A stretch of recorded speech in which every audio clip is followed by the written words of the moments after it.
Salut à tous. Allez, je nous emmène faire un petit tour aujourd'hui du jardin. On commence par la serre. La jungle que j'espérais voir pousser a bien fonctionné, même beaucoup trop en fait. Je n'ai absolument pas respecté les distances pour planter les tomates, les courgettes, alors je me retrouve évidemment avec des allées envahies par les plantes. C'est génial de pouvoir optimiser à ce point l'espace au sol et aussi vertical, mais je perds beaucoup de temps à me déplacer dans la serre pour l'arrosage et la récolte. Je dois pousser les feuilles et faire attention où je mets les pieds. J'ai quand même taillé quelques rangées de tomates, surtout celle-ci qui est au milieu entre des courgettes et une rangée de tomates non taillées. Ça me permet d'expérimenter les deux techniques, la taille et la non-taille. Pour un premier retour d'expérience au niveau du temps passé dans la serre, je trouve que tailler les tomates demande malgré tout moins de temps que de les laisser naturellement s'épanouir. Enlever les gourmands quotidiennement quand ils sont très jeunes me demande quelques minutes par jour pour une trentaine de pieds taillés, puis encore quelques secondes pour entourer la tige principale autour de la corde qui sert de tuteur.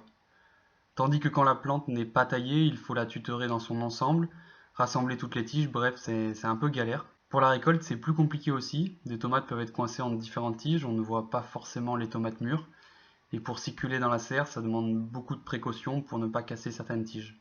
Au niveau de la récolte, je trouve pour le moment que c'est égal entre les différentes techniques. En fait, pour que le non-agir soit poussé un peu plus loin, il ne faudrait pas tailler les tomates, mais aussi les laisser en plein champ et ne pas s'embêter à les tutorer. J'ai hâte de voir comment les différents pieds vont se comporter à la fin de la saison, et si les tomates non taillées vont être plus résistantes à la maladie. Au mois de juin, j'ai fait une erreur, celle de laisser la serre uniquement ouverte au niveau de la porte. Ça a totalement empêché la fructification des concombres, des courgettes et des tomates. Les tomates étant auto-fertiles sont pollinisées majoritairement grâce au vent. Le fait que la serre soit en partie restée fermée, le vent n'a pas pu s'engouffrer et les tomates ont dû rester statiques, entraînant un retard dans la fructification, alors que les plantes étaient déjà très grandes et remplies de fleurs. Le fait que la serre soit fermée, les pollinisateurs avaient sûrement du mal à rentrer, laissant les fleurs de courgettes et de concombres à leur sort. J'ai donc tous les matins soigneusement fait l'abeille. À la main, j'ai pollinisé chaque fleur, femelle de courgettes et de concombres, et je secouais mes pieds de tomates. Ça a bien fonctionné, mais ça me prenait un temps de fou, et c'était surtout complètement contre-écologique. J'ai finalement ouvert 2 panneaux de la serre, et en une petite semaine, la serre est devenue véritablement vivante. Le bourdonnement des abeilles venait égayer cette structure artificielle de plastique et surtout m'offrir de magnifiques légumes. Petite parenthèse puceron, j'ai quelques plants de concombres qui se sont fait envahir et c'est tout simplement génial pour tout un tas de raisons, mais surtout ce qui m'intéresse c'est d'observer comment réagissent mes pieds de concombre. S'ils arrivent à survivre à l'invasion, je vais pouvoir conserver les concombres de ces mêmes plantes pour en récolter les graines. De cette manière, j'aurai des semences qui seront un peu plus résistantes à ce genre d'attaque. Nous voilà maintenant du côté du potager, en extérieur cette fois-ci. Nous avons directement en rentrant une petite zone sauvage qui était à l'origine une pépinière où je faisais mes boutures. Le mois d'août qui arrive et avec lui le temps des boutures, je vais enlever les plantes spontanées pour retrouver ma pépinière. Juste à côté, il y a une zone de concombres grimpants, une variété différente de celle que je cultive en serre.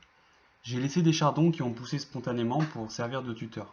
Et juste derrière la clôture se trouve le bac à lasagne, j'avais déjà présenté sa conception dans une autre vidéo. Au pied des concombres, il y a des fraises et j'ai cultivé également des salades au printemps.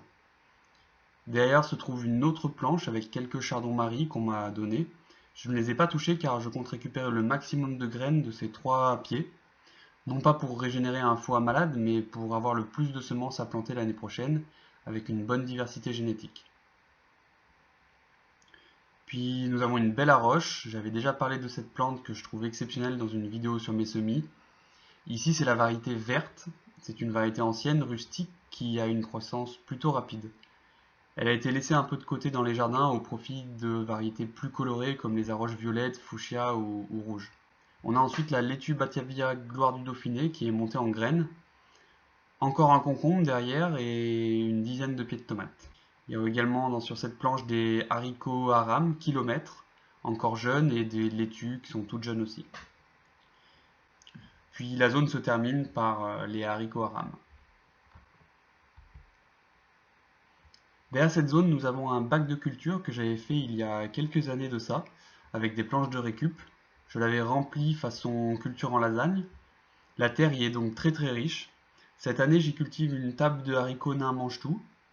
Il y a juste quelques arroches qui poussent de façon spontanée et quelques framboisiers, car il y a une butte de framboisiers juste derrière. Alors du coup, ça arrive que mon bac est un petit peu envahi par ceci. Juste sur la droite du bac se trouve une toute nouvelle terrasse que j'ai terminée au début de l'été. J'ai simplement construit un mur avec des tôles de récupération et des piquets enfoncés profondément dans la terre. Puis j'ai ramené la terre de la pente contre le mur. J'ai pu y faire 2 bandes de culture de plus d'1 mètre de large environ.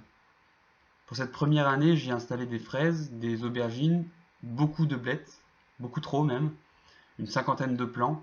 Ça me fait une production que je n'arrive même plus à écouler. Il y a aussi des betteraves et des poireaux. Au bout de la ligne, il y a aussi un petit massif de framboisiers que j'ai réussi à sauver pendant le terrassement.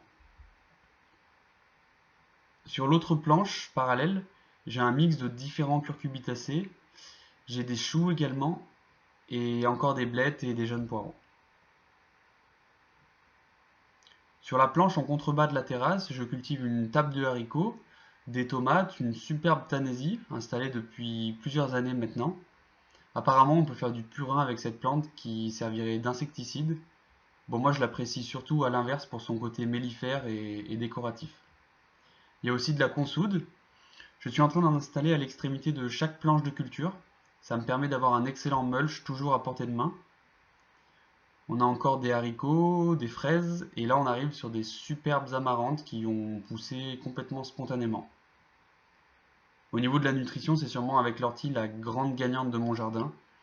Juste à titre de comparaison avec la tomate, les feuilles de l'amarante contiennent entre 3 et 40 fois plus de vitamine C, A, elles contiennent également plus de carotène, de fer, de calcium et de protéines.